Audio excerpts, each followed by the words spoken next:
Belichick. I'm the chairperson of the Public Works Committee, and we've got a special Public Works Committee meeting scheduled today at 5 p.m. It is in the first floor conference room at City Hall, and I believe that obviously it's being video recorded as well as live streamed.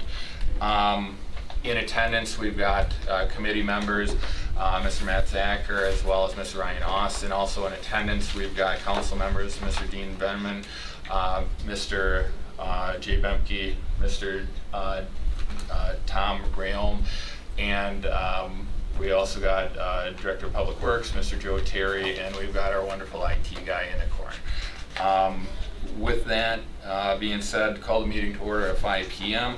Item number 2, and there's only 2 items on here. The first item will not have necessarily any action on it. I'll read it and then I'll quick explain it. The item number 2 will be transportation utility model discussion. Discuss and act on the development of a set of questions to submit to Allers, which is a consultant firm, for possible answers by the June 15th regular council meeting. And what this is basically a brainstorming session. I think that at the last council meeting when, or at least the last committee meeting when the consultants were here, I think that there was still some unanswered questions. And if we cumulatively write down a list of questions, and if Mr. Terry wants to combine all those into one list, it'll reduce any redundancies as far as any questions that and answers that we'll have up until at the point of June 15th council meeting for a potential vote or discussion in terms of where we want to go with the transportation utilities. So with that being said, Mr. Zacher, do you have any specific questions, or do you want to start us off here? I think the first question I would want to present to them is, do they have a model? If they're calling this a transportation utility, and your question a lot of times has been, is this even legal?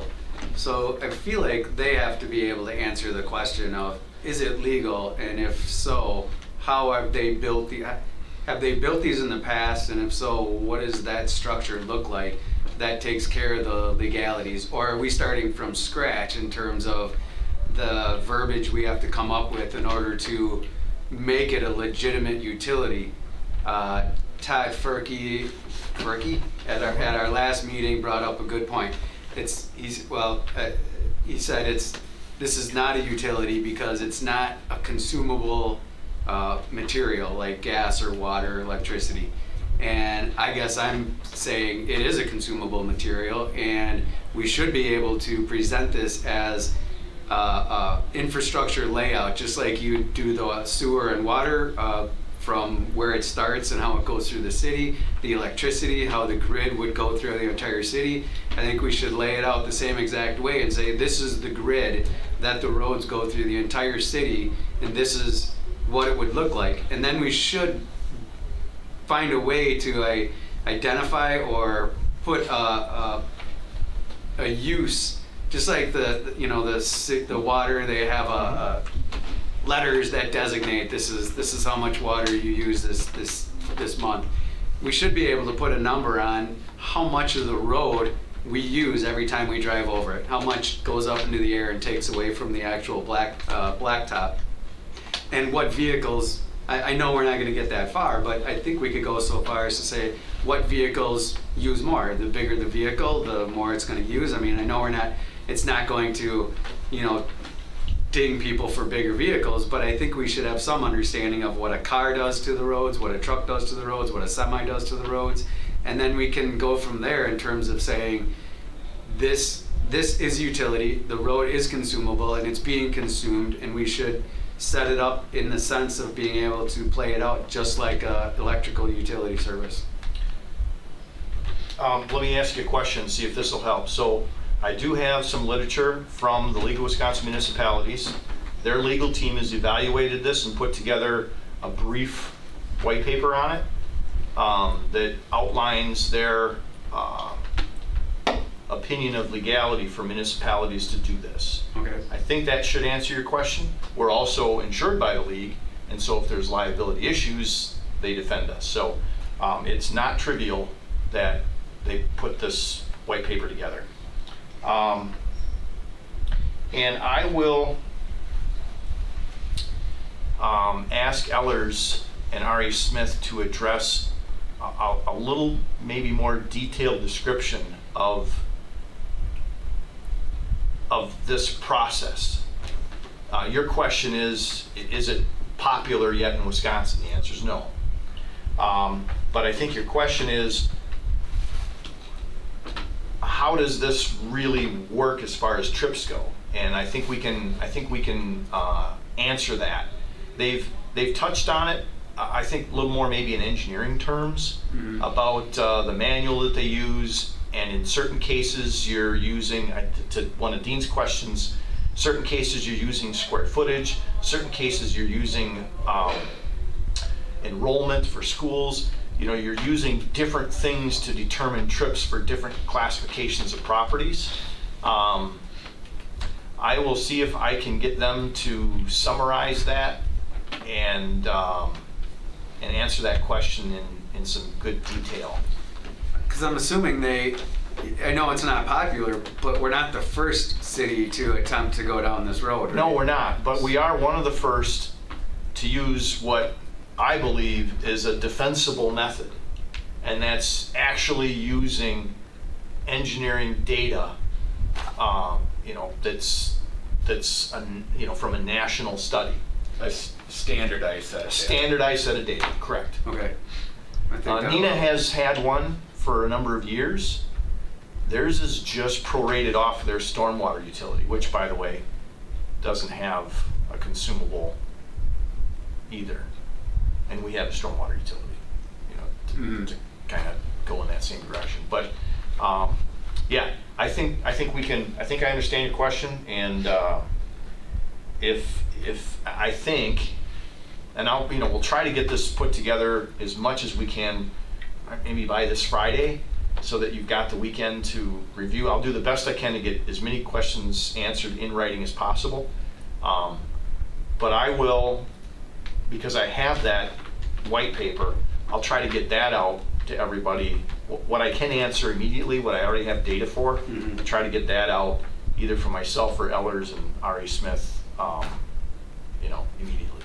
And that's what I was going to ask of you, Joe, if not just send it to one individual, but send it to everybody. Yes, Yeah. yes, will do.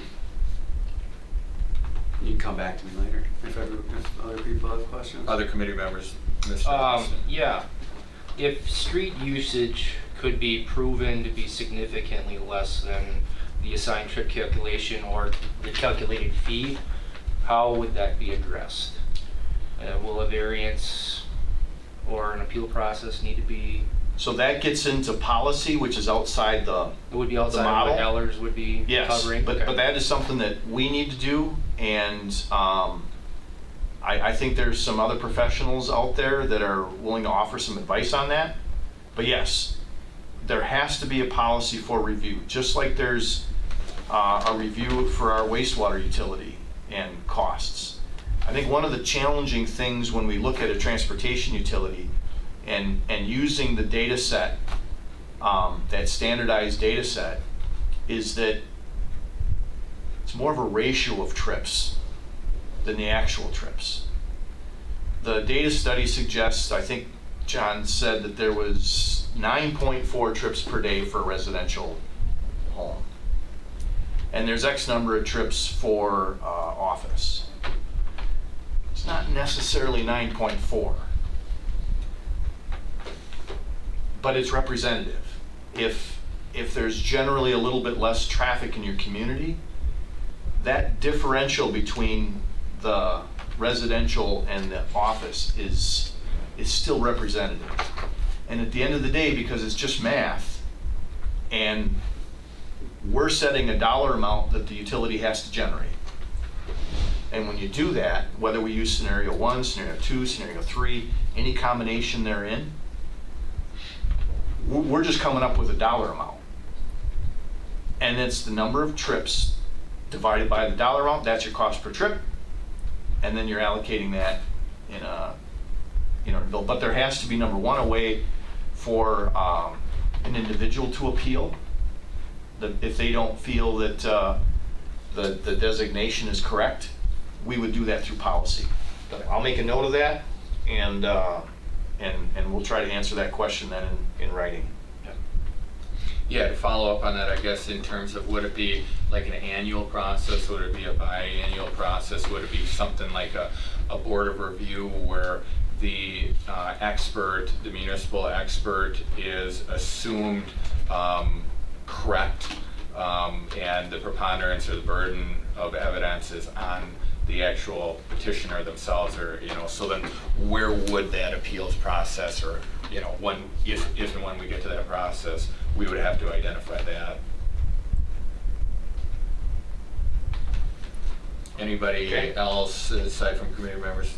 Dean? Yeah, one of the questions that I did just send him to Joe, but well, based on him, just the numbers he threw out there, we gave him, in scenario number 1, we're basing that on what, $350,000 annually. So that was the number he came up with. That's what a special assessment bill has been over the last number of how many years? Or so obviously, if we base it on that, now it's probably going to be grossly underfunded, since material costs are going through the roof. So we're talking future projects. And so that's what I was wondering, do they factor in inflationary numbers? Do they factor in?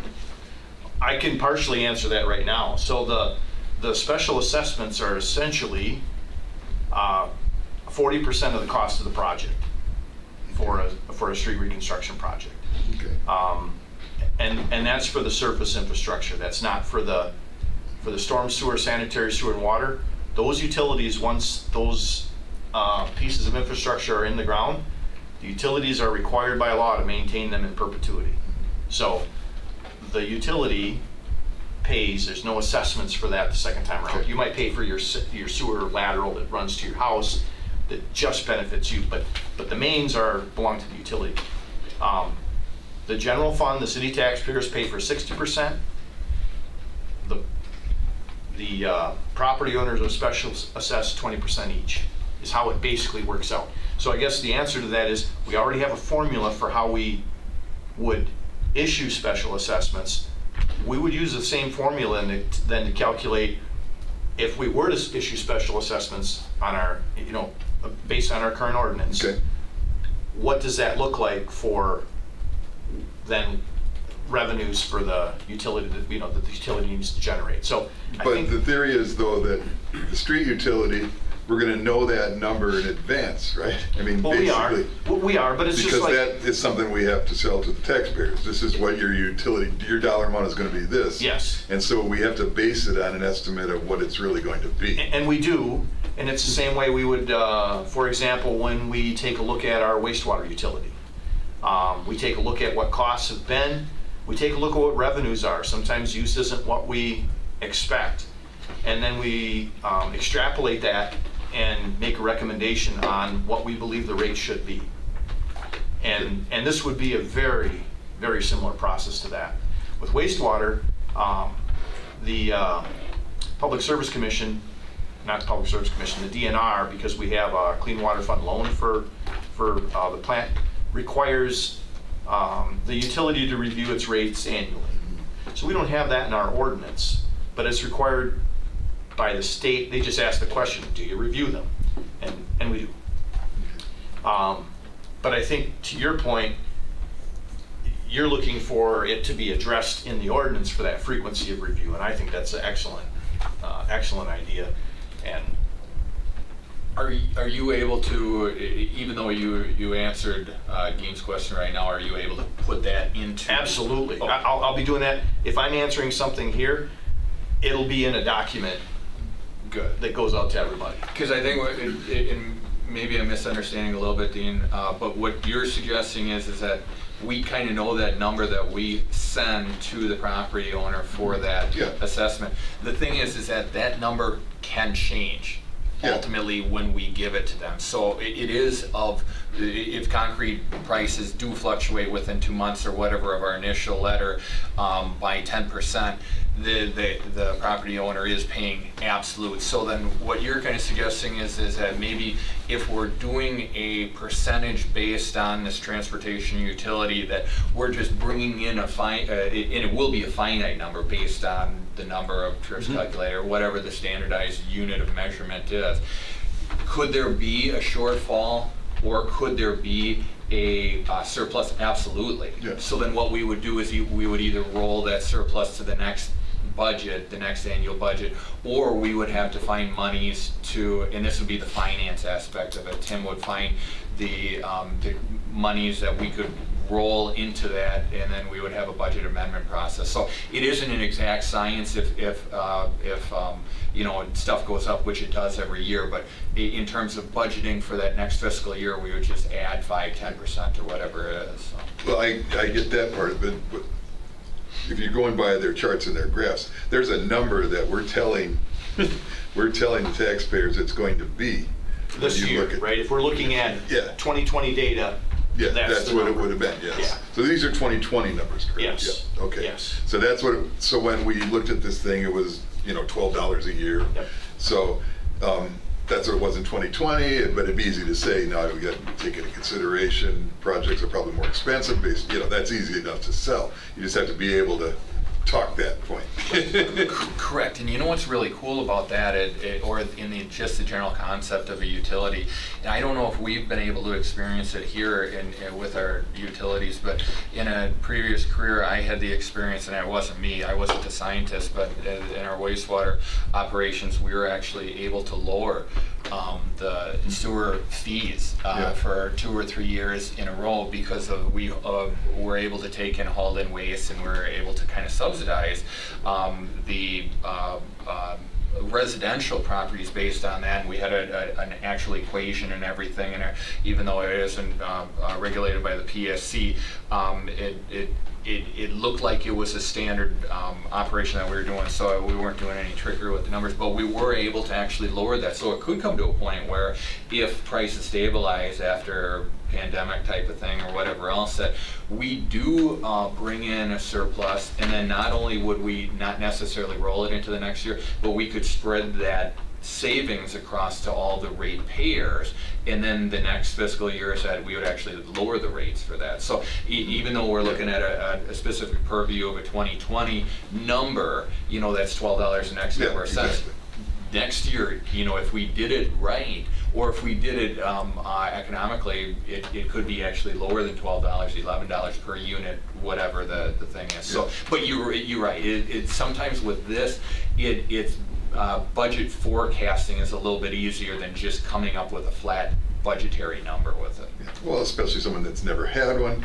So someone who's probably never going to have sidewalks, there's no reason for their neighborhood even to have sidewalks, is like, why do I need this for? Because they're going to look at it like, because everybody's, who wants to pay for 18th Avenue if they don't live on 18th Avenue? I get that. Right. Exactly. But the people that have had it, it's easy to sell to them. That's right. Exactly. Any other, Tom, you got any questions specific for?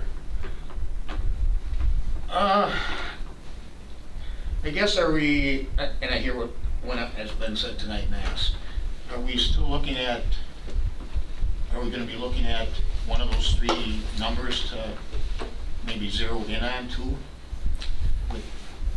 with Ehlers? Well, the committee has a recommendation going to Common Council.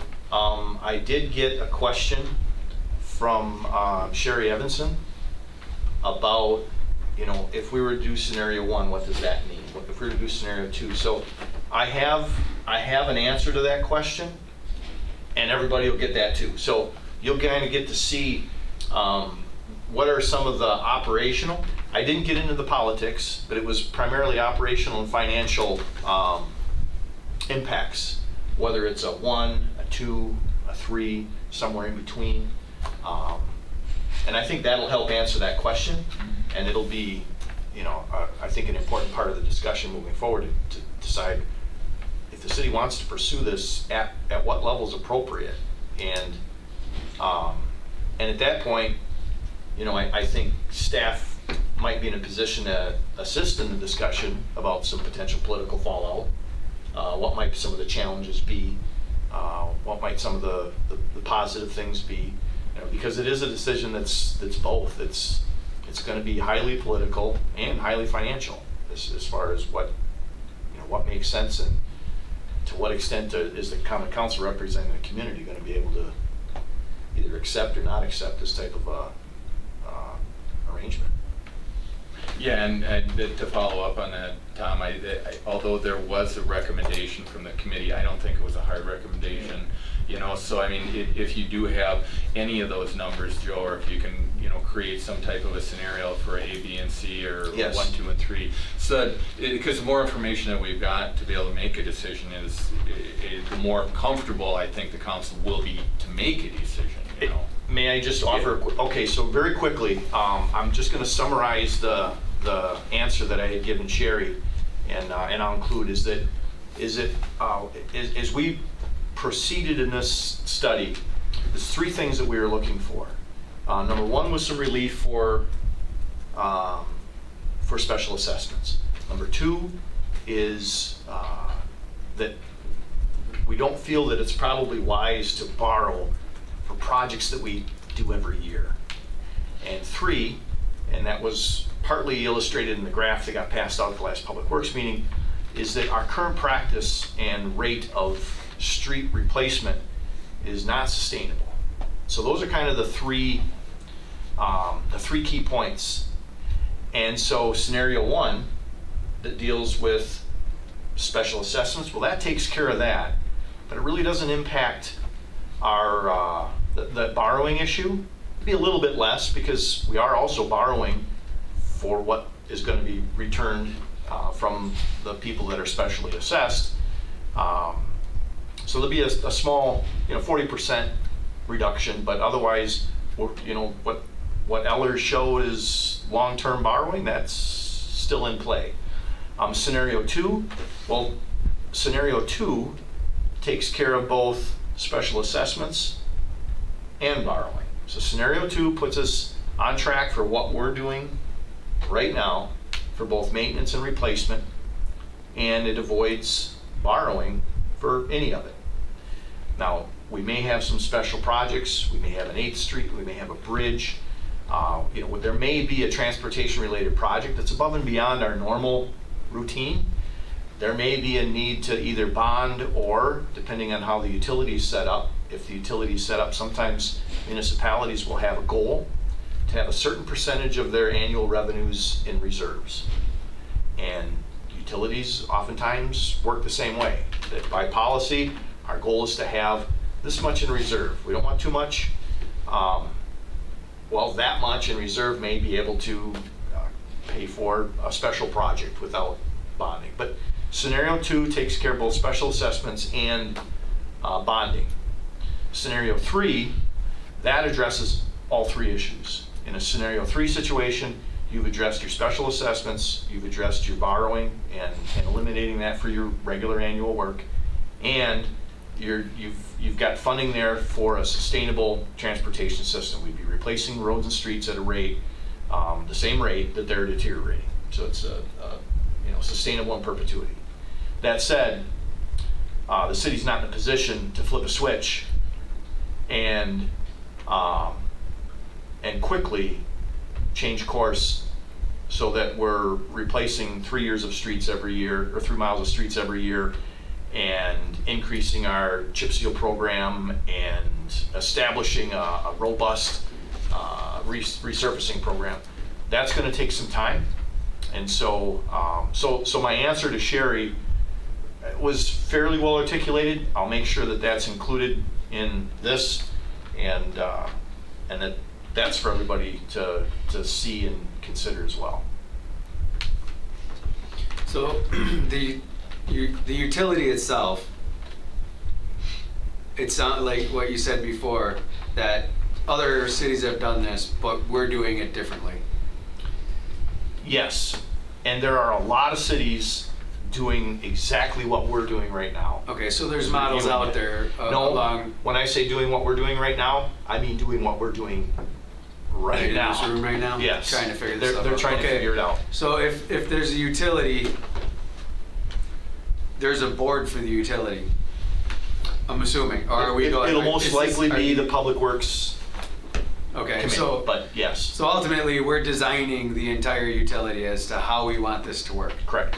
And so the questions that we would ask, like, how much of a reserve can we have? Yes, We should earmark, I mean, you guys pretty much know everything in this community that's going to fall apart if we don't fix it. right. So there should be, I mean, again, these are questions long-term, I understand that, but I guess what I want to get at is we can design this in a way that people can understand it and sell it to them to say, we have reserves. These reserves for the bridges cannot be taken away for anything. Correct. This reserve, this pool of money that will grow over the years will be for the building that needs to be built before, you know, as we grow. We know we need to put a roof over everything that we have. It's dumb not to, because now we're just wasting money by letting the elements deteriorate our machinery that we paid so much money for. That is the beauty of a transportation utility. And because it's a utility, the revenues generated for the utility can only be used for transportation. If you use it for something else, it's a tax. Right. That's the difference. So we can design this in such a way to say this. Yes. And ultimately, and I don't know what this will come down to, but my understanding is, according to the state level, we're 50% into our debt level that we should be right under 50% of where we should be. If I was at that at home, I'd be a little bit scared. And according to the city, we're at 65% of where our debt level should be at. So that's really scary. So, Right, so- and so the most of city- that is roads, right? Yes. Most of it's roads, and Yes. now because we have 80%, or let's say, you know, not 80, sorry, 40, let's just say 40% of it is roads. Now, you know, we're not even in a position when the fire station guys come at us and say, hey, we want $2.7 million to rebuild this whole thing. Now we're just tacking on to this debt that's already overextended. So if we can show that not only are we going to set the roads up higher, at a higher standard of sustainability, we can pay off that debt faster and get the city in a much more secure position, as long as we show that's what we're doing and we stick to it. And by paying off that debt, you're also not paying interest on that debt. Right. And then interest Can I on. interject here, please? Tim Tim, wants to say, interject. Tim, Yes. go ahead. I just, currently we're at 48.7% of our debt level. And with the proposed borrowing with the fire station, that would go up to 52.6. Now, assuming that we stay the same borrowing level that we've done for construction projects, our projections show that by 2027, we'd be at 38% of our debt level. So 65%, what that is, that's our self-imposed debt limit that we're willing to go up to as a city. So I just want to make that clarification. So are you saying that it's going to start paying itself down? Well, the reason why our debt has gone up over the past 3 or 4 years is because we've always, actually when I started here, on an annual basis, we've borrowed between $1 million and $1.5 million, sometimes a little bit more, sometimes a little less, for our annual street construction projects. The reason why the past couple of years that the debt has gone up is because we've done borrowing outside of that for the aquatic center to the tune of $10 million, and then for the East Riverbank project, both phase 1, phase 2. Also, if you recall, the First Street North project was a reconstruction, but that also included an extension of the bike path there. So that's kind of why you're seeing the city's debt creep up over the past number of years, because we've taken on a number of projects outside our normal borrowing for our street construction projects. So I'm not listening to whether those were good projects, bad projects. I'm just saying that's the reason why over the past number of years our debt has actually gone up. And also in that, we refinanced some of the actually the electric revenue bonds for the water utility. Right now that outstanding balance is $5 million, but they reimburse us for that amount. So just wanted to clarify that.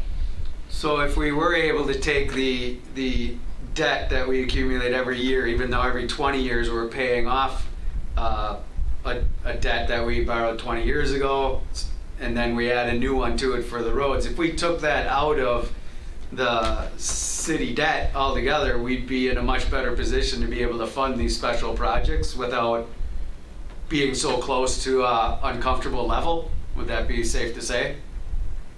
Well, absolutely. I mean, I think over the years since I've been here, we've looked at, you know, do we want to borrow for these projects on an annual basis, or do we want to, you know, transfer some of that to the tax levy? However, you know, and every year, every budget becomes a discussion, and then, you know, all of a sudden transferring, you know, the amount we borrow for street construction projects on the levy, it was just saying it was not palatable at that time, so we kept borrowing. And then levy limits came into play, which basically prevented us from shifting. If we wanted to levy, say, a couple $100,000 more over the next 10 years, say, and put that into road construction, we were not able to, because the levy limits restrict us on how much we can raise the levy, and usually our annual operating expenses and the amount that you can increase your levy limits from year over year is based on your growth. So if you don't have a lot of growth to absorb those inflationary operating costs, you know, it prevented us from basically shifting or even looking at doing this. So the transportation utility is, you know, the one opportunity we have where, okay, now we have a new revenue source where we can look at, hey, taking some of that debt instead of borrowing for it, putting on a utility. And, you know, Joe, I think Joe made the comment earlier, it's right. It's like, not only are you paying for the construction or the projects with that, but also you're avoiding that future debt cost. So, or interest cost, I mean, excuse me. Okay. So going back to what we were talking about, if we find the number that we want to be at, even though it's kind of an elusive number, because we almost more want to hear that this is the number we should be shooting for. Right now we have 3 random kind of numbers. And if we were to say, if we within this utility, we're gonna pay for all of this, and we're gonna save for this, and we're gonna pay off the debt with this. And if that's what we wanna do, then working our way back, this is the number we wanna shoot for. Right. And then we divide it up per household, so we can tell people, you're gonna be paying 45 cents a day to use the roads. We're gonna tell McDonald's, you're gonna pay 3 cents per hamburger to use the road, to get the customers here. I mean, they want the customers to drive to their restaurants, so they don't necessarily have a choice. I think that we're all gonna be able to figure it out. So I guess that number we're shooting for is almost gotta, to some degree, come from what you guys project as, this is what it would take to make a sustainable utility for the roads for 100 years from now. And we'll put together a recommendation that what staff that we believe would be the best value and the best way to get there. Like I said, I know there's no way that we could just say, okay, we want to go with option 3 and that's where we're going to start. There'll be a surplus because we won't be able to spend it. We're not going to want to spend it if we can't do it efficiently and effectively and provide the best value to the taxpayer. And so, you know, that's where finance director, myself, the mayor, other engineering staff, we'll need to sit down and try to figure out, okay, what are some of the financial goals for the city with debt, especially related to transportation. That's what this is all about. And to have a recommendation of the starting point, if the goal is, well, we want to try to reduce some of that debt fairly quickly. If we sit down and that's a goal, we might come up with a scenario that, while we may not be in a position to build roads as quickly as we want to immediately, we may be in a position where, well, let's phase that so that this is our income level. And initially, we're going to address some of these debt costs coming out of the gate. And as we're addressing them, and those costs are going away, we're evolving in our ability to know exactly what streets we want to replace and how we want to do it. It's a different model for us because we'll have some more flexibility. And as debt evolves away for transportation-related projects, the project miles can evolve towards that sweet spot of sustainability. So I think that's where we're going to be, but that's going to require some conversation between Tim and I and the mayor and staff. And I think it's going to be we're going to get real close, and there'll be obviously some need by the council to try to decide which way do we want to go from there. But we've had some preliminary discussions, and I think we're all pretty well on the same page. So I hope we'll be ready for that. And to add to that too, maybe this helps out a little bit, Matt, is that if we had gotten a windfall of money the first go around, because unless someone has a crystal ball, budget forecasting is one of the most challenging things.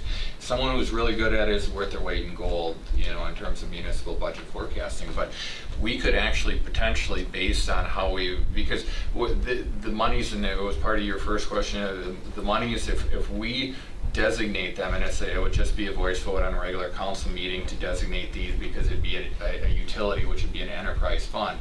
You could only spend this on road projects, but if somehow we did have a windfall, we could potentially even pay off the previous GO debt that was related to road projects. Right, that's what I'm getting at.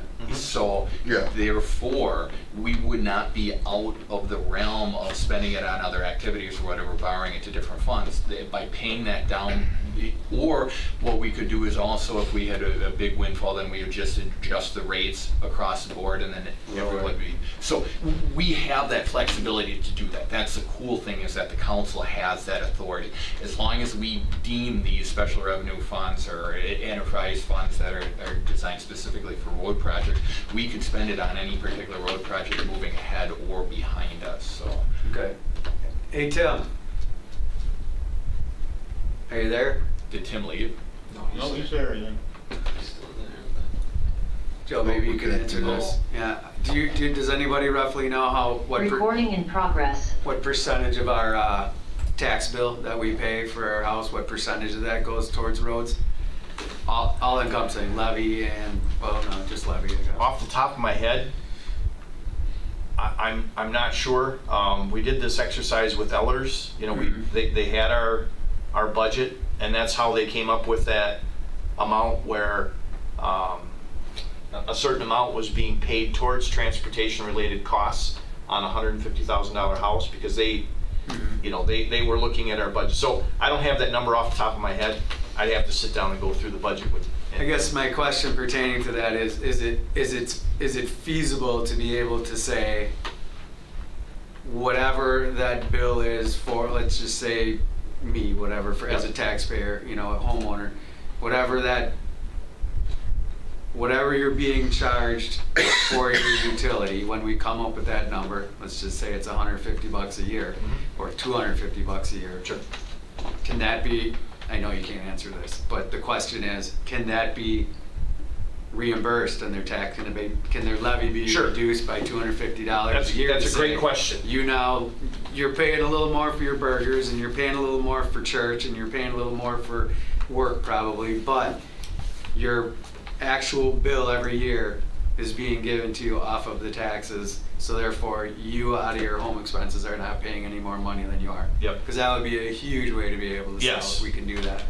And the answer to that will depend on the structure that we choose, right? So the dollars that we're trying to generate, and it'll depend on the value of the property that's being taxed, because every situation will be slightly different. That's true, right? So for example, if we were to do, and this is where it skews a bit, because for a residential property owner, comparatively, when you're comparing a utility to how we raise taxes based on property value, residential homeowner across the board is paying more than twice as much as they should be. So across the board, right? So you're taking the least, you're adding up the value of all the homes in the city, dividing by the number of homes in the city. There is a break point. So no matter where we put ourselves on the scale, scenario 1, 2, or 3, there'll be a break point where a property of a certain value wouldn't see a benefit. It wouldn't be, you wouldn't be able to say, if your house and your property is worth, say, $35,000, it's a very inexpensive, low value piece of property, you may not see a benefit. The amount your taxes may go down may not be more than what you would pay in a utility fee. So if your house is worth $100,000, Yeah. you might be able to easily say, so some of that's going to depend. Then the other question is, the city has one shot at this. And again, it's a political and a financial discussion. Right. If nothing else changes and everything else were where it needs to be, if the city were to lower the levy, the amount that the utility is going to generate, or I should say the amount that's we're currently levying, the utility is going to generate more is probably what's going to happen. If you lower the levy, you can never raise it unless you have a referendum. So if we're raising, and again, this would be a better answer for Tim, but if we're raising $20 million a year in property tax, our levy is $20 million a year, and we decide we're going to reduce it to 15 because we're going to generate these dollars. If there are building needs, if there are other needs, and we lower our levy to 15 million, we can't make it. We can't adjust it out. And so a challenging conversation is: are there any other really imperative shortcomings? And if there are, now's the time to talk about them.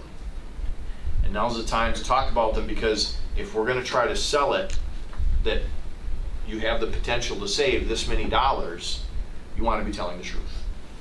And the truth will be, if it's just based on a transportation utility, that would be the case. But if there are any other types of needs that we're a shortfall on, for example, building maintenance costs, I talked to Tim earlier today, building maintenance costs and building costs have exceeded the threshold for the city's ability to levy. And so there are some shortfalls. Centralia Center is going to have some needs in the near future. Right. And we're not necessarily in a position to fund those needs. We may have to bond for that. And so that's the type of discussion, is it, okay, if we reduce the levy, do we want to reduce it all the way? Or do we want to look at a few of these other issues and put them in there? That's something where a government organization will get criticized for that. Well, you're just doing this to add money somewhere else. So it's an important conversation to have. It is, and Tim would have been better to be able to talk about it in terms of if we did pay back that money, take that money off the taxes, off the levy, would that equal the amount of money that we're putting into the roads every year? Or would it bring it down to show the residents that, hey, we're working with you, but in reality, we paid this much money for the roads and we're paying this much money back. So we still have this much more that we're not putting into the roads that we can put into something else, right? Something I else. think the important thing to remember is that what we're proposing is spreading the costs out to more entities, and the amount that they pay is based not on their property value but a trip model. And so you're going to be spreading those costs out, and clearly the objective is to become sustainable at some point. We need to be, if we're going to continue to exist as a city. So there is a reality there. But the need is to generate more revenue than we are currently generating, because we're currently in an unsustainable model, right? So, nobody would have expected the costs to be where they are right now. No. For No. anything No. that's happening to put up a house even. And nationally, there's focus on infrastructure. Yeah. So how that priority adjusts, federal, state, local, is it's a wild card right now. One of the beauties of a utility is the utility can adjust itself. If there's new revenues, the utility can lower those rates. Well, not only for the utility, but every business, you said this, every business, every person, every household can budget for $150 a year. They can't budget for $6,000 in 1 year. Assessment, right? So, I mean, that in and of itself, it's a win for, but again, not everybody's been stuck with a special assessment. You know, if you've been stuck with it, you're gonna be, you know, gung-ho about this. If you've been lucky enough to avoid it your whole life, then you're gonna be like, what are you even talking about? But I've had quite a few of them already. The other thing, go ahead, Tim. Yeah, if I can interject here, just kind of address a couple points. Yeah, sure. I mean, if we're gonna take kind of the levy dollars we're spending on maintenance and debt service and, you know, maintenance and transfer over to utility, you know, obviously we can do that analysis based on, you know, some, you know, hypothetical, this is the value of your house, this is what it's gonna do. The one thing, and Joe, if you correct me if I'm wrong, but I remember from the first conversation we had regarding this with Ellers, is that, you know, the transportation utility is new in Wisconsin, and it has not been challenged. You know, there's opinions on the legality of it, but it has not been challenged in the courts, to my knowledge. And one thing I would caution is, and I don't know how this would work out, is if we lower our levy and transfer those over to the utility fee, and then a court says, okay, these transportation utilities are invalid, you know, with levy limits, would we be able to get that money back on the levy, or would we just be like out that money? And that's one of the things we discussed in the initial meeting. And Joe, you can correct me if that has changed, but that's one caution that I think we have to be cognizant of as we move forward with this. No, I agree. And I guess looking at some other examples where the state has taken action like that, what's happened in those examples is that those that did it before they set the rule continue to do it. Refuse is a great example. At one point in time, I think it was in 2012 when the, might not have been, I can't guarantee the year. When certain parameters were set on the levy limits, if a municipality decided to charge for refuse collection, a fee, that had to come out of your general fund. It had to come off the levy. So right now, if the city of Wisconsin Rapids wanted to charge a fee for refuse collection, we need to reduce the levy the same amount as the fee. The objective is the city can't raise more money. Well, if you already had a fee, you weren't penalized. You didn't have to lower your levy after the fact. You got to keep your, and I worked in a municipality that did that. You kept your fee system, and the levy was static, basically based on when the government set that rule up. The state set that rule up, and so.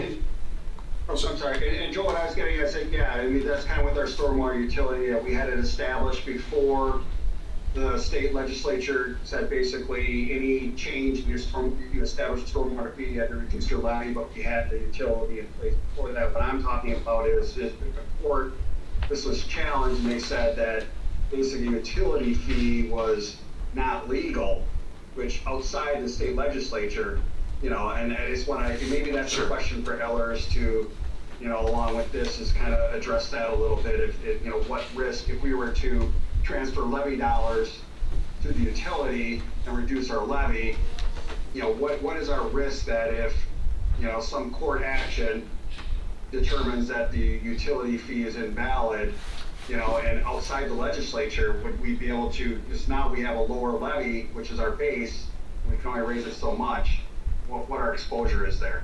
Got it. I think, I got the question. You know, Tim took the words out of my mouth. I was going to bring it up, but then I thought, no, I don't want to be a Debbie Downer on it. But worst case scenario is that, yeah, we would make that negotiation with the Department of Revenue, because that's who it's actually with in terms of creating now a new user fee, but we're still keeping the same level. I think it was 2012, 2013, 2014, right in that area.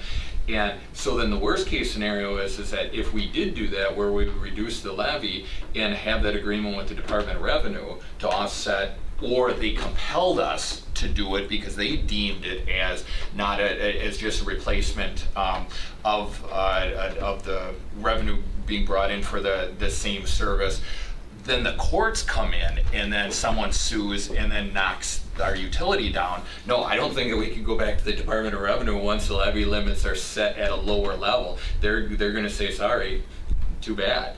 You know, so yeah, I don't know if we would love to entertain that concept of, you know, if there was a way of reducing a levy, but I think that we would want to do that in a mature situation, or when I say mature, is our utility would be in a mature situation that it's already been tried in the courts or something else, because we could get double dinged and then now we face a shortfall because we reduce our levy and then we're not bringing in revenues from this utility that is now deemed illegal or whatever. So now we're 2 steps back. Okay, so I think we'd probably be prudent to not do this if there's a chance that all this legal stuff could happen. So how do we get in front of the legal stuff and say, let's put ourselves through the ringer with the state level and figure out the details to this, and they can rule on it. I think the league's, I'm sorry, Tim, go ahead. Go ahead. I was going to say the league's opinion on that, I think, will help clarify, right? And the league would defend the city if the city were challenged. That's our insurance company, right? So, I mean... that's the League of Wisconsin Municipalities, but that's not our insurance company. The league has insurance. Right. I don't think we'd be covered for something like this where they issued an opinion. That's their legal opinion. But as you know, legal opinions get overturned by court systems all the time.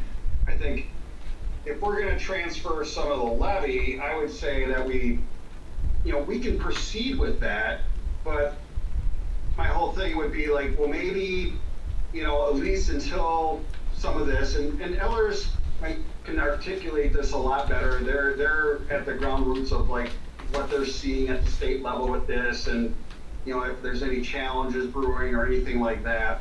And it might be, beneficial for them to address this, but it could be that if we want to do that, well, okay, we carve out that levy that we're transferring over to the utility, and then maybe we put that into a building fund for, like the street department garage and stuff like that. So it's not like we're overtaxing, we're putting it for a designated purpose until this kind of filters through the political landscape in the state of Wisconsin, and then and then at some point we can say, okay, now we can reduce the levy when we feel more comfortable. But, these are fairly new, as you know, in the state of Wisconsin. And as they grow in popularity, obviously then, it gets more, more eyes on it and people, and that's where a court challenge could come up. I don't know that. I don't live this, but Ellers might be able to articulate that, and I think we should have them do so. I think that it's going to be a hard sell because you're going to have a lot of naysayers that are saying all you're doing then is taking more money. If our taxes don't change and now we're paying this much more money for this utility that you set up, that's where you're going to have the people that are pissed off because you're just taking more money then. So I understand what you're saying, Tim. I get that. I just see that as a very loose situation in terms of the taxpayers. And there may be ways to kind of accomplish both, right? I mean, maybe we don't take our maintenance activities out of the levy. Absolutely. Maybe we just take our construction costs and our proposed street resurfacing out of the levy. We're still addressing right now we're not borrowing for chip seal and crack filling and pothole repairs and things like that. But what exactly what are we borrowing for right now? Any replacement construction. And replacement. Right. Not chip seal, but actual replacement right. of anything. Okay. We're budgeting about $1 million, $900,000 a year towards our maintenance activities. And if we were to, keep those in the general fund and only pull out, that would still create a utility, would still protect the city in the event, and we still can do our maintenance activities. Right, and I think this is where, with these being fairly new in Wisconsin, it's like, I would recommend a measured approach. It's like we're looking at, special assessments and then looking at, okay, the amount we borrow for construction, we do that. And then as this kind of filters out, then we can, look at going forward and, grow into the sustainable model. I think that, because the nice thing about eliminating debt, all of a sudden, for whatever reason, the court says these are invalid. Well, debt is outside the levy limits, so then we could go back to, okay, we need to fund these. Well, then we can go back to the old model of doing that without much risk at all. So, that would kind of be my thing, is just like, and like I said, I'm not up to speed on exactly what the political landscape on these things are, and Ellers might be able to address it better, but, that would be my thing, is like looking at, special assessments, looking at, funding the construction projects in lieu of issuing debt, and then, and then go forward for that. Jay, you've had this isn't a free rider program, so we'll let you in on this. Yeah. Tim, if you're still there, can we use this, if we have excess money, can that be put towards past debt, construction debts? Oh, you mean like as far as like utility? Well, sure. I mean, at any time you can like you can transfer excess monies from the utility to pay off existing street construction debt. Just with the fact that not all debt is like, it's not like a home mortgage used to refinance. They have specific call dates, but we have enough layering of specific debt where we can call certain notes and then use any transportation utility money to pay those off early.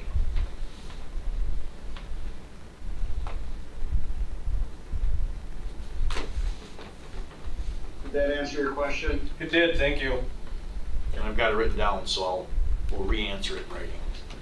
So circling back to Tom's question earlier, to me it just seems like everything being discussed here tonight, we're kind of beyond scenario 1, scenario 1, 2, 3.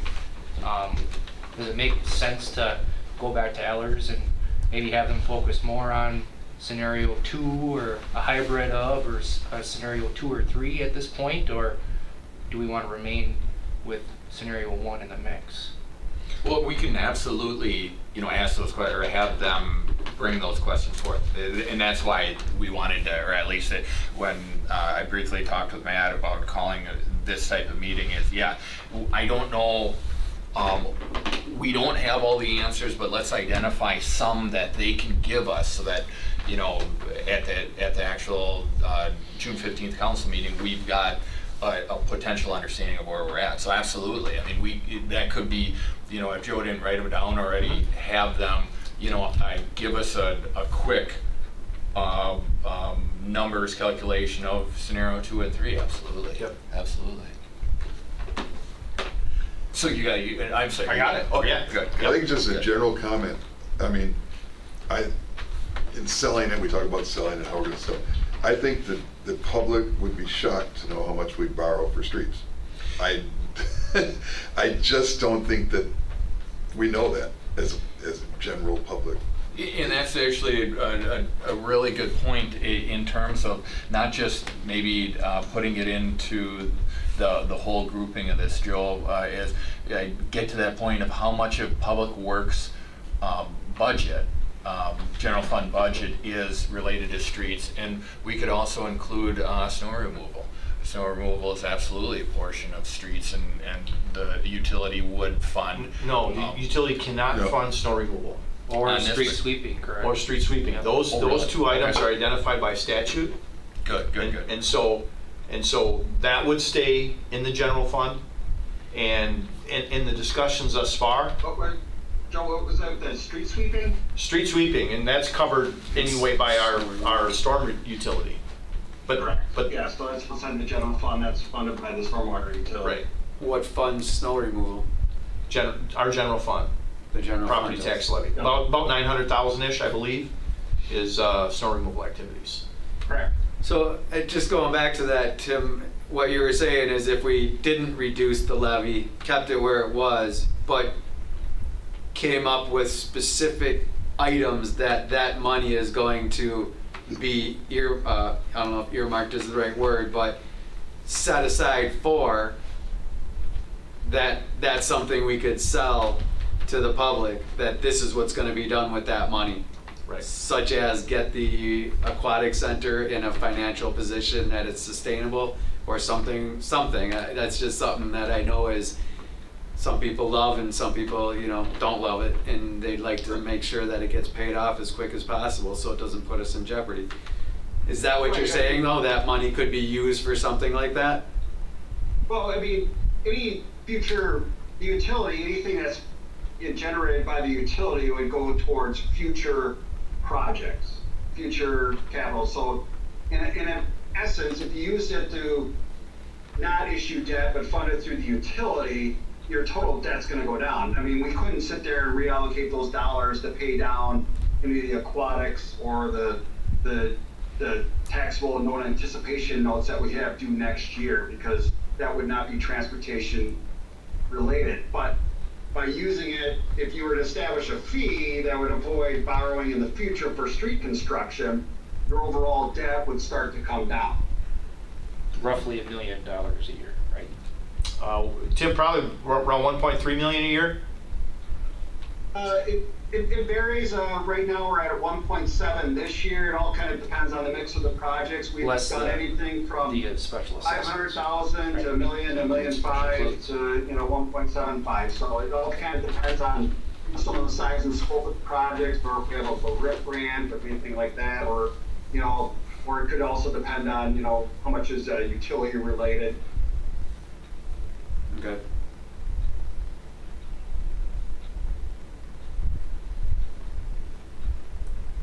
For me right now, I'm thinking like we've given you enough questions and got enough information. I know it's going to generate more questions, but I think it has to happen, That's the idea, right? I mean, Right. At the end of the day, I want to make sure that as staff, we've answered every question that you have, and that conversation generates more questions, the better. I mean, whatever the decision is, my hope is that everybody's well informed, and there's just been a good thought and discussion process to get wherever it is that we're going. Anybody else on this particular issue? What I don't want to do is switch gears too early, but if everybody feels confident that we've got some good questions asked, we could go on to the I next don't know where to item. address it or what to do, but at the 15th council meeting, and I assume we're going to have some type of presentation from Ellers. Are we, or I don't know? No, I think Ellers, the two presentations they've made, that's really all that we've Okay, so we're paid getting for. more info. So I can ask them to assist in answering these questions, and I'll sit down with Tim and my staff and the mayor, and we'll get answers to these questions with assistance from Ellers and Ari Smith, and hopefully be able to provide you a report by Friday. And the question I have, are we going to be able to have enough info, or what do we expect to do at the 15th meeting? Are we going to be able to make a decision? Because I feel that some are leaning towards to make a decision, but are we going to have info that we can make a decision, or I want to move forward. I'm in favor of moving forward, so I'm not putting the brakes on it at all by any means, but. And I think it'll depend on the answers to the questions. Yeah, Okay. I don't know if there is a consensus answer to that. It would be, does everybody feel comfortable to be able to make a decision whether they want to move forward or not? Okay. That's at least what we want to do, and that's why having this meeting tonight because and you know this, Tom, in the strict purview of policy making, if you don't have enough information to compel your vote to change the status quo, you probably shouldn't change it. But at least what I want to do is try and get everybody enough information that whether they like it or whether they don't like it, at least a potential, moving forward. Yeah, But- so mine would be is that you get the info, but if you don't maybe know which route to go, and I guess let's think about it more or whatever, have another meeting on it. Well, We don't necessarily have, not to put the brakes on it again, but that, No. to keep it moving forward. But, I guess that would just, what would, I guess envisioning, foreshadowing, it would be someone makes a motion to, go with A, B, and C or something. If it fails, there's still an option to make another motion or to, so I mean, that, Okay. to know where everybody's at right now, we don't have that information yet to even make that decision. Hopefully Friday or Monday or whenever it is, prior to the council meeting. But yeah, I think the objective is if there is enough information presented to the members that there is a possibility that the council can move to the next step already on the 15th. So, Yeah. but I don't have a crystal ball, so I don't know how anybody else will, and it all depends on, the answers that we get from the questions too. So we made a motion on last Tuesday for this. It was, I don't remember it offhand. 1 It plus. was 1 Call it. plus. Yeah.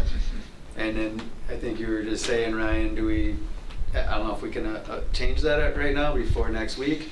Or We can do it just at the say- council meeting, so. So just sit tight right now and go with, You you're can gonna hold give it us out. ideas on 1, 2, and 3, some numbers, and really get down to the nitty gritty and say, if we were gonna go this way, this is the amount that we would shoot for, and give us more of a specific number. Yep. Okay. Yeah, so I guess the parliamentary aspect of that, like Dean mentioned, what we would do is hold that item out of the consent agenda, approve the consent agenda, and then vote on this.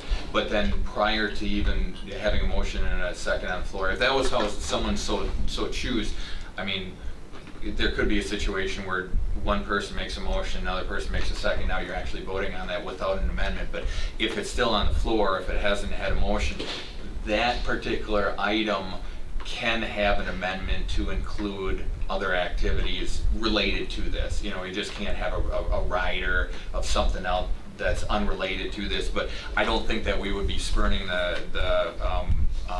transparency of the taxpayers if we had, because that's what we've been talking about for the last couple months, and then if we were to include, instead of the recommendation of the committee, if it were to amend that and include full item number 2 and item number 3, that would not be something that would be outside the realm. We would be able to do that.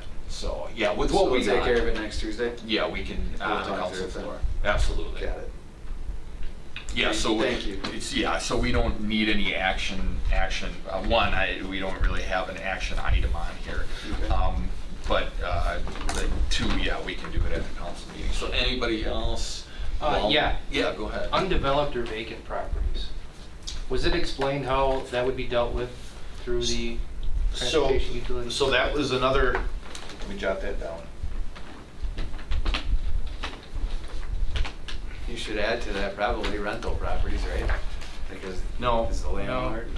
No, that'll fall under a residential, but an undeveloped property or vacant property, that would be dealt with, under our policy development. And what I would propose is that since what we're looking at is 2 layers to the fee structure, similar to your sanitary sewer bill, there's a fixed and a variable.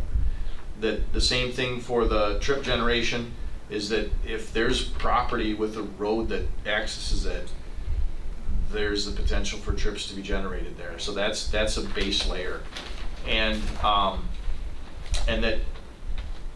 that's all that would be charged then for a vacant parcel. The same thing goes for policy related to a vacant parcel. The mill's a great example.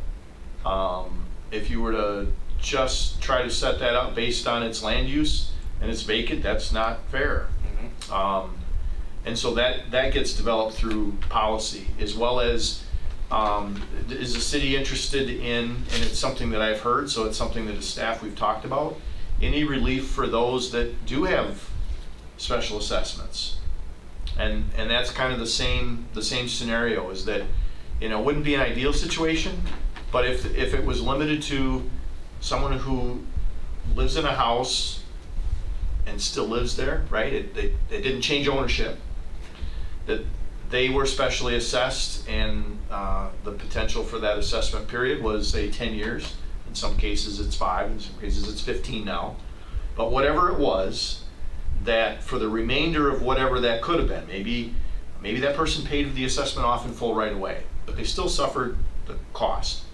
That for whatever that duration would have been, they're only paying the vacant parcel portion. Okay. That happens to be one of the other questions that I sent you. So. Yeah. Okay. So Yeah. provide a written And answer to that. that's kind of where I think there's flaws in that, but I'm not sure how. We've talked about it a bit internally. Not sure how to make it any better than that. And that relief will depend on, if we start small, well, there won't be much relief there. Some of those people will How still far be do you pretty go back? offended. You know, Just the duration of, so if someone had an assessment 10 years ago and they would have had 10 years to pay. so you say pretty much 10, it could be 10 years. Could be 10 years, yeah, for someone that just has one.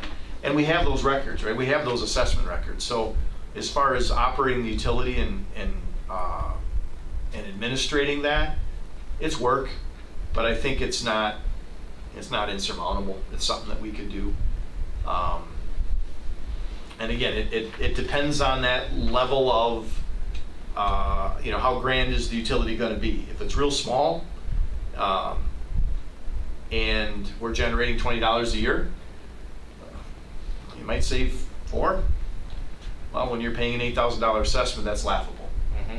But as a percentage, it's fair, especially since the city's picking up 60% of the tab for new construction, and individuals picking up 20%. The other person across the road picked up 20%. So, so any individual person's only covering 20% of the cost of that road. So if it was roughly 20% less than the whole amount, there's some equity there, and that can be demonstrated.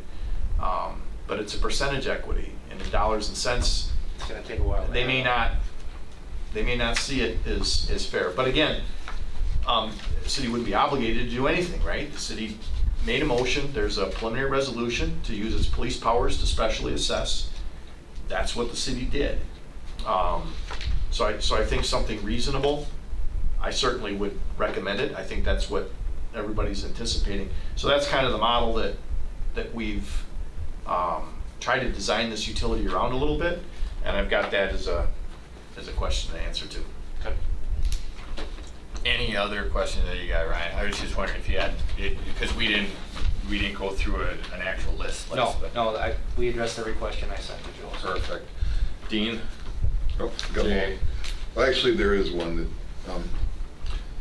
that, actually, when we first talked about it being a standardized system, a standardized are some of the rules that they use are, like for instance, churches being, I think that doesn't make sense to me that churches are by the size of the Square building, foot. not by the number of parishioners. So that is, again, that's part of the standard.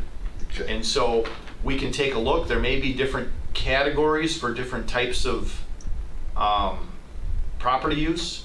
Yep. And- I guess that was my question. Can we change? Can we? I'm sure we can, but Since again, when it comes down to defending it as Okay. a non-bias,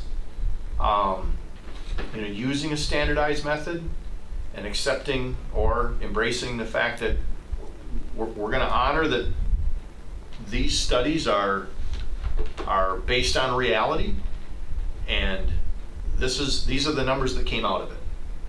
That if that's what we use, it'd be pretty hard to say, well, you're treating someone unfair. You're giving them special privileges or special, they're being hindered unfairly when you're using a standardized model. And that gets you away from the arbitrary and capricious nature of that, is that you can blame it on the model itself. Yeah. And that's what the court's looking to look at, so, yeah. Okay. And that's where the appeal process could come into play as well that we talked about earlier. Right, because generally what's going to be looked at is if in the review of this, if you have a piece of property and whether it's our consultant or in the future, city staff, has assigned a certain use to your property based on what we believe you're using your property for, there needs to be an appeal process that if you're like, hey, this use isn't representative of our use of property. So instead of a category E7, it should be an E3 or whatever. There needs to be a process for people to be able to challenge that. And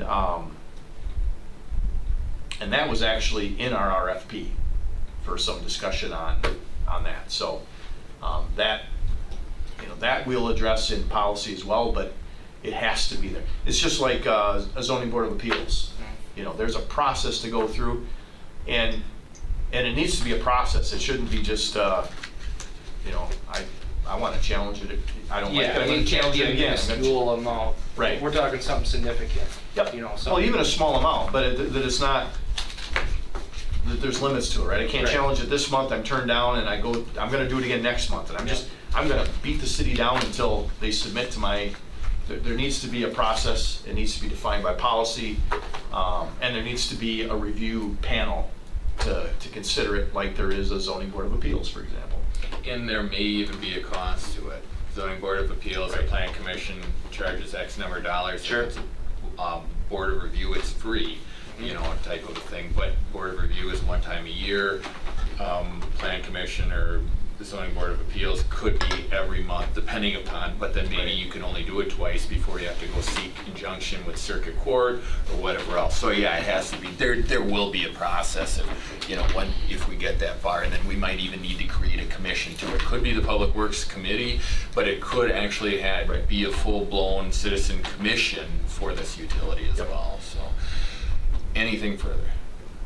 Otherwise, we will move on to item number 3, discuss the A Street storm sewer repair project bidding and construction schedule. And Joe, this is one thing that you asked to add this or whatever, so I'll yes, thank give you. you the floor. So committee members, have you had a chance to review the referral? Yes. Okay. So if you've had a chance to drive by on 8th Street, what you're seeing there, that hole, is on private property. However, we have some serious concerns that large rain event, we have some serious concerns about the potential for the structural integrity of that large culvert that crosses underneath 8th Street. And it's very difficult, we can see inside the pipe, what we can't see is around the outside of the pipe. And if we have any new voids, if we have anything, based on what we've seen with the deterioration on private property, that leaves me very concerned. Our initial objective was to work through this process. This is a project we're going to do this year. We're going to do it later in the year. Given that we're dealing with the state highway and some potential for some safety concerns, I'm concerned. We want to expedite this to the greatest extent possible. And so this Friday, we will be advertising for bids. There'll be a second notice for advertisement the following Friday, I believe it is, and our goal is to open bids on June 30th. As indicated in here, what I'm looking for is one of two things. For the Common Council to either, and Public Works Committee, to either hold a special Public Works and Common Council meeting on June 30th. So once we have those bids in hand and open them, we can make a recommendation and formally give a notice to proceed. We are actually looking at owner purchasing materials like now so that we don't have those delays. But we'd like to do a notice to proceed as soon as possible after June 30th. So one possibility is we have a special committee meeting and then a special Common Council meeting thereafter to address that on June 30th.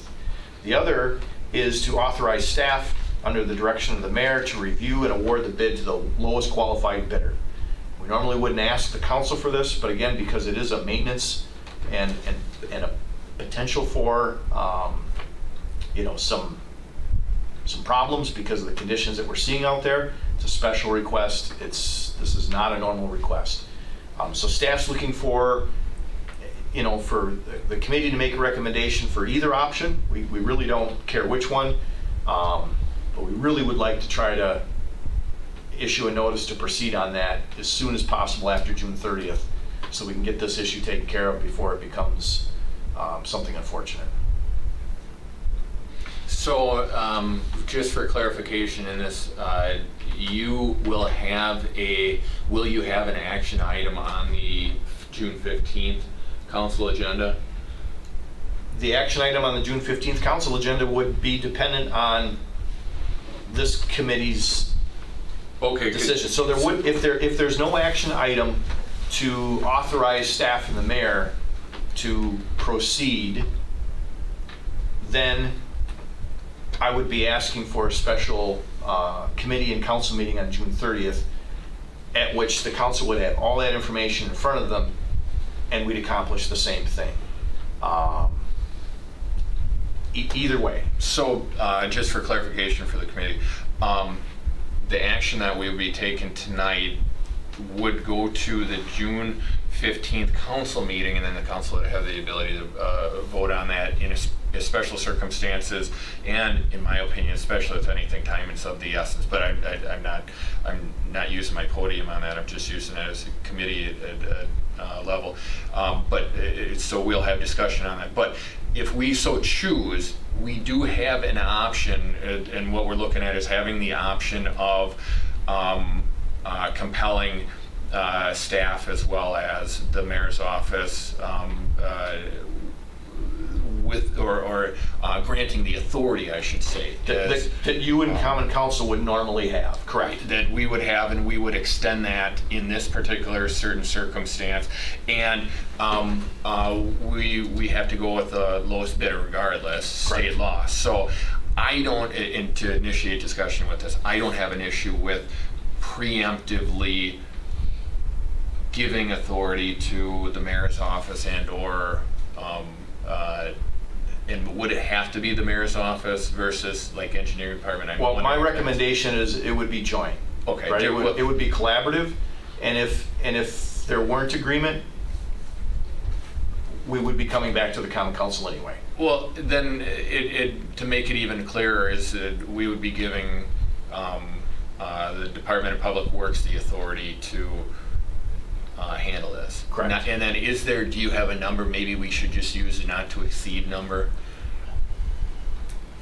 Because then, I mean, it's not like the change orders would come at the July meeting. There should be change orders. It's a relatively simple project. Okay. It's inserting slip lining, a new culvert inside the existing one, grouting that, pressure grouting that, and building a new manhole. It's cast in place, so it's not a precast. It's cast in place because it's fairly massive and tying in. So it's a relatively simple project. Our city engineer developed a cost estimate on it. I know it's not over, I believe it's not over 200,000 for the project. Joe? Yes. Can I interject? On the finance carryover resolution or budget amendment, we included 80,000 for this project. Okay.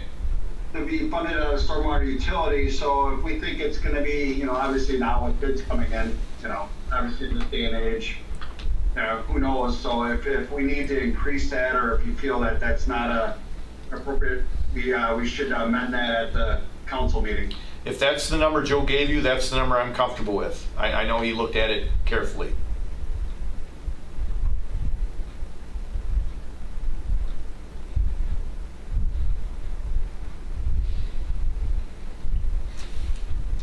So Tim, are you going to follow up with Mr. Eichstadt then? Sure, we can. I know he has said it's like 80,000, but like everything today. Well, how about material? How about this, Tim? And be short. You know how when you bid out with something on a short timeline, sometimes that can increase the bid amount. So I just wanted to, like, if we want to kind of adjust that amendment, add some contingency in there just in case the bids come in a little bit higher. It's basically being funded out of the stormwater utility reserves, and we have some room in there to apply some more. So it might be something that maybe we want to look at it, and at the council we can adjust the amendment. Correct, and yeah, we can absolutely adjust the number, and maybe what we won't do is have a specific number tonight for the referral to council. But Tim, so then in the meantime, if it is a case where if it's over 80,000, now we're not the finance committee, but with you being the finance director, are you able to, if it's a different number, come up with a budget amendment for the council meeting on the 15th then? Well, we won't know until the 30th. Just change the amount on the amendment before we approve it. Otherwise, you know, obviously, you know, it's an estimate, right?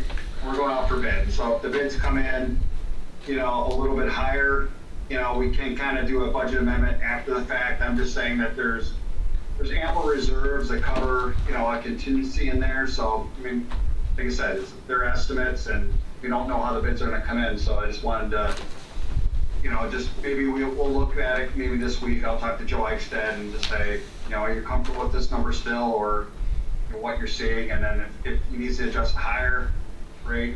If not, and they come in over 80,000, I'll just bring back a budget amendment after the fact, and then we'll adjust it then. Sounds good, Tim.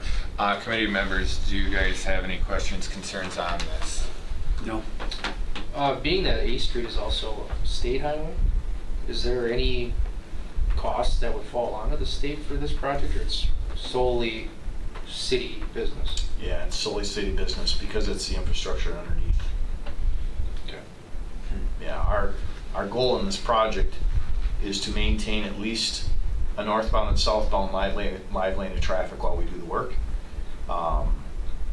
Because we know we're going to interfere into one live lane of traffic.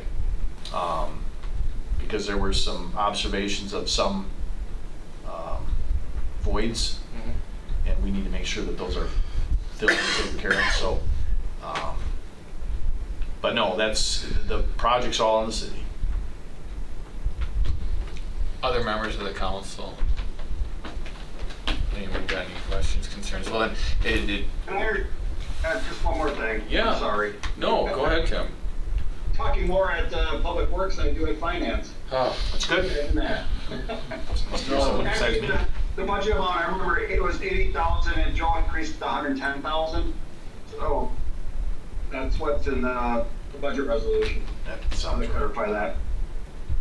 I knew it was over 100, I knew it was less than 200. all right, with that being said, with having a little bit more of a correction, and we can change this at council, I'll make a motion for the June 15th council meeting to authorize staff in the Public Works Department to initiate this project. Do we gotta have you bid it, or do we gotta authorize you to actually bid the project in the newspaper or whatever? No, Okay. it would just be the authorization to approve the bid and issue notice to proceed.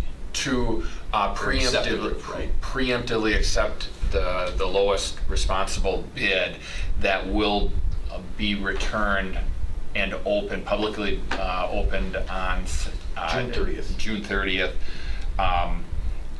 and without any other, how would I say that? Or I should, to the extent legally allowed by the state of Wisconsin or whatever. I'll second that motion.